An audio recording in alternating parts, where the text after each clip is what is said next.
അനിയോങ് armies ഏറ്റവും കൂടുതൽ എന്നോട് ചോദിച്ചിട്ടുള്ള കാര്യമാണ് ലൈവ് എങ്ങനെ കാണാൻ പറ്റും, കൺസേർട്ടിന്റെ ലൈവ് എങ്ങനെ കാണാൻ പറ്റും എന്നൊക്കെ. ലൈവ് വരുന്നത് വീവേഴ്സ് ആപ്പിലാണ്. ലൈവ് വരുമ്പോൾ നോട്ടിഫിക്കേഷൻ വരും. ഭാഗ്യമുണ്ടെങ്കിൽ അപ്പൊ ലൈവ് കാണാം, അല്ലെങ്കിൽ ലൈവ് ഒക്കെ റെക്കോർഡഡ് ആയിരിക്കും. സമയം കിട്ടുമ്പോൾ പോയി കാണാം. പക്ഷെ സബ് ടൈറ്റിൽ ഉണ്ടാവില്ല. സബ് ടൈറ്റിൽ വേണമെന്നുണ്ടെങ്കിൽ മെമ്പർഷിപ്പ് എടുക്കണം. അല്ലെങ്കിൽ കുറച്ച് സമയം കഴിഞ്ഞാൽ യൂട്യൂബിൽ വെറുതെ സെർച്ച് ചെയ്ത് തന്നെ നമുക്ക് ലൈവ് കാണാൻ പറ്റും.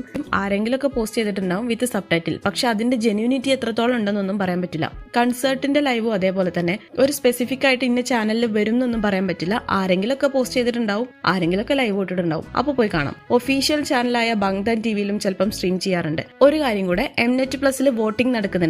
Artist of the year, male artist, female artist എന്നീ 3 കാറ്റഗറികളിലായിട്ടാണ് വോട്ടിംഗ് നടക്കുന്നത്. നമ്മുടെ ജിന്നേട്ടനും ഹോപ്പേട്ടനും 3rd and 4th പൊസിഷനിലാണ്. അവർക്ക് വേണ്ടി വോട്ട് ചെയ്യാം. നമുക്കൊരു ഫീമെയിൽ ആർട്ടിസ്റ്റിനെയും കൂടെ സെലക്ട് ചെയ്യണം. അതൊക്കെ നിങ്ങളുടെ ഇഷ്ടം പോലെ ചെയ്യാം.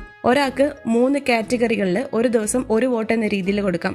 വോട്ട് കൊടുത്തു കഴിഞ്ഞ് ഒരു ആഡ് വരും. ബാക്ക് അടിച്ച് പോവരുത്. കംപ്ലീറ്റ് കണ്ടാൽ മാത്രമേ വോട്ടിംഗ് കംപ്ലീറ്റ് ആവുള്ളൂ. സോ അപ്പൊ എത്രയും പെട്ടെന്ന് എംനെറ്റ് പ്ലസ് ആപ്പ് ഡൗൺലോഡ് ചെയ്തിട്ട് വോട്ട് ചെയ്യാം.